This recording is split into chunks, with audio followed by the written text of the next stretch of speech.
तब यहोवा ने मूसा से कहा, पहाड़ पर मेरे पास चढ़ आ और वहीं रह, और मैं तुझे पत्थर की पटियाएँ और अपनी लिखी हुई व्यवस्था और आज्ञा दूंगा कि तू उनको सिखाए। तब मूसा यहोशू नामक अपने सेवक समेत परमेश्वर के पर्वत पर चढ़ गया और पुरनियों से कह गया कि जब तक मैं तुम्हारे पास फिर न आए तब तक तुम यहीं हमारी बाँट जोहते रहो। और सुनो, हारून और हूर तुम्हारे संग हैं, यदि किसी का मुकदमा हो तो उन्हीं के पास जाए।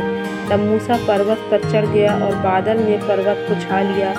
तब यहोवा के तेज ने सीनै पर्वत पर निवास किया और वह बादल उस पर 6 दिन तक छाया रहा। और 7वें दिन उसने मूसा को बादल के बीच में से पुकारा। इस्राएलियों की दृष्टि में यहोवा का तेज पर्वत की चोटी पर प्रचंड आग के समान दिखाई पड़ता था।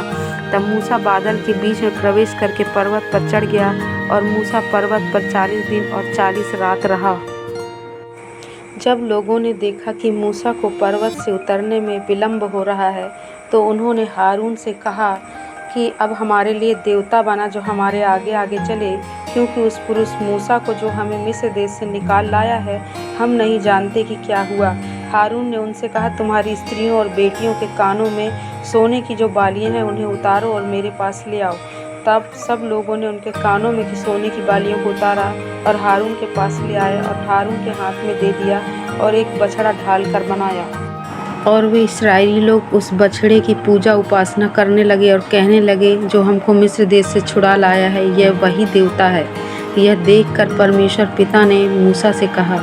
तब यहोवा ने मूसा से कहा, नीचे उतर जा, क्योंकि तेरी प्रजा के लोग जिन्हें तू मिस्र देश से निकाल ले आया है वे बिगड़ गए हैं। और जिस मार्ग पर चलने की आज्ञा मैंने उनको दी थी उनको झटपट छोड़कर उन्होंने एक बछड़ा ढालकर बना लिया।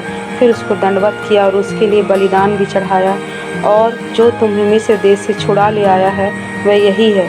फिर यहोवा ने मूसा से कहा, मैंने इन लोगों को देखा और सुना, वे हठीले हैं। अब मुझे मत रोक, मेरा कोप उन पर भड़क उठा है जिससे मैं उन्हें भस्म करूं, परंतु तुझसे एक बड़ी जाति उपजाऊंगा। तब मूसा अपने परमेश्वर यहोवा को यह कह के मनाने लगा, हे यहोवा, तेरा कोप अपनी प्रजा पर क्यों भड़का है, जिसे तू बड़े सामर्थ और बलवंत हाथ के द्वारा मिस्र देश से निकाल लाया है। हे यहोवा, तू अपने भड़के हुए कोप को शांत कर और अपनी प्रजा को ऐसी हानि पहुंचाने से फिर जा।